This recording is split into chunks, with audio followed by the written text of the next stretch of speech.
Sudah menjadi sifat dasar manusia bahwa manusia itu sangat nggak suka kalau disuruh-suruh atau diperintah oleh orang lain. Mulai dari anak kecil sampai orang dewasa, semuanya pasti malas-malesan saat disuruh melakukan sesuatu oleh orang lain. Bedanya cuma di level penolakannya aja. Ada yang mau melakukan perintah tapi ngeluh di dalam hati, ada yang mau melakukan tapi sambil ngomel-ngomel, ada juga yang terang-terangan menolak terus ngambek atau marah-marah dan akhirnya malah berantem sama yang nyuruh. Jika Anda ingin membuat orang lain nurut ke Anda dan melakukan semua yang Anda minta dengan sukarela tanpa merasa terpaksa, maka Anda harus mencoba beberapa trik berikut ini.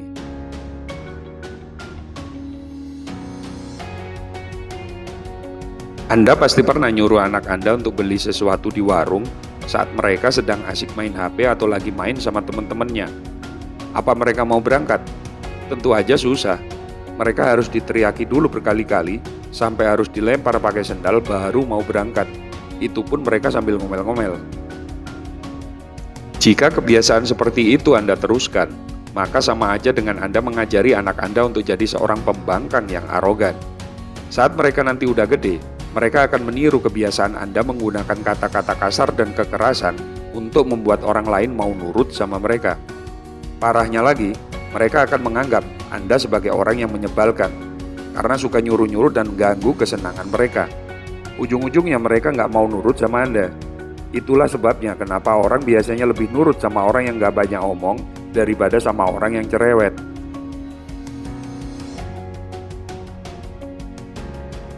Jika Anda nggak pengen anak Anda jadi kayak gitu, cobalah untuk merubah kebiasaan Anda.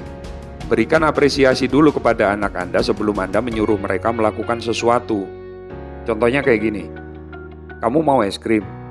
Nih, tak kasih duit buat beli es krim. Sama tolong belikan gula di warung depan ya.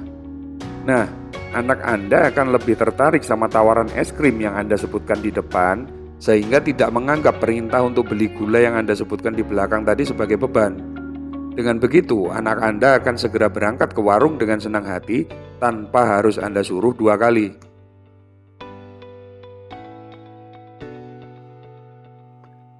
Untuk orang dewasa juga sama. Kalau Anda mau nyuruh anak buah Anda untuk melakukan sesuatu, jangan lupa untuk memberikan apresiasi dulu di awal. Contohnya, makasih ya, laporan yang kamu buat kemarin bagus banget. Untuk bulan-bulan berikutnya akan saya percayakan semua ke kamu. Anda kan sebenarnya nyuruh anak buah Anda untuk bikin laporan rutin tiap bulan. Tapi perintahnya dibikin jadi nggak kerasa kayak sebuah perintah. Nah, kalau bahasanya Anda kemas kayak gitu tadi, anak buah Anda akan merasa senang karena Anda sudah menghargai kerja mereka. Dan mereka merasa mendapatkan kepercayaan dari Anda untuk melakukan sesuatu yang lebih besar. Sehingga kalau disuruh buat laporan untuk bulan-bulan berikutnya, mereka akan melakukan dengan senang hati dan tidak menganggapnya sebagai beban.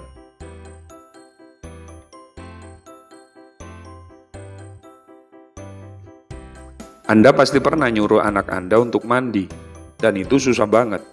Anda udah coba bujuk pakai segala macam cara tapi tetap aja anak Anda nggak mau mandi. Malah ujung-ujungnya nangis. Itu wajar, karena mandi adalah sesuatu yang sangat dibenci oleh anak-anak. Sekarang coba Anda pakai cara ini. Pertama, siapkan bak mandi dan taruh di tempat yang bisa dilihat oleh anak Anda. Setelah itu, isi dengan air dan masukin beberapa mainan yang disukai anak Anda. Kemudian coba Anda pakai buat main-main sendiri. Buat seheboh mungkin sampai anak Anda bisa dengar. Tapi Anda seolah-olah nggak ngeliat aja sama anak Anda. Nah, anak Anda akan penasaran dengan apa yang Anda lakukan. Tanpa disuruh, dia akan mulai mendekat untuk melihat dan mulai ikut bermain dengan Anda. Setelah dia larut dalam permainan yang Anda buat, Anda bisa sengaja cipratkan air ke badan anak Anda biar bajunya basah. Supaya Anda punya alasan buat nyuruh dia nyemplung ke bak. Setelah nyemplung, Anda tinggal mandiin sambil terusin mainnya. Dan anak Anda nggak bakalan protes. Akhirnya, anak Anda mau mandi karena didorong oleh rasa penasaran, bukan karena Anda suruh. Ingat, kalau anak Anda benci dengan kata mandi, maka jangan pernah ucapkan kata itu saat nyuruh mereka mandi. Anda bisa pakai istilah yang lain, kayak ayo main-main di bak, atau ayo kita berenang, atau pakai istilah-istilah yang lain, asal Anda tidak nyebutin kata mandi. Jadi biar anak Anda itu nggak kepikiran untuk nolak.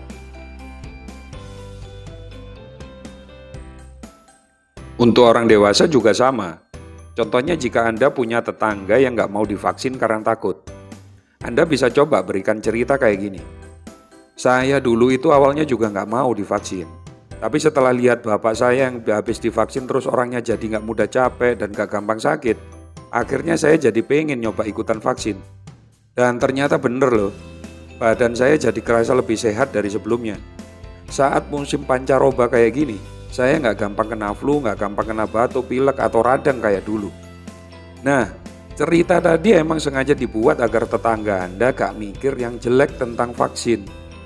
Biar dia penasaran dan pengen ikutan vaksin juga. Jadi cukup dikasih cerita yang bikin penasaran aja, tanpa perlu disuruh. Trik semacam ini yang biasanya dipakai untuk memasarkan produk-produk tertentu. Orang sengaja dibikin penasaran dengan cerita yang viral biar orang mau nyoba beli produknya. Padahal produknya ya biasa aja.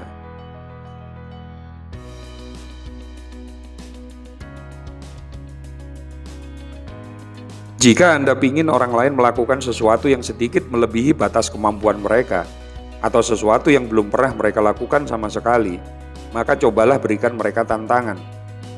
Saat seseorang merasa tertantang, mereka akan berusaha menunjukkan kemampuan terbaik mereka, dan mereka akan melakukan apapun yang kita minta tanpa mereka sadari.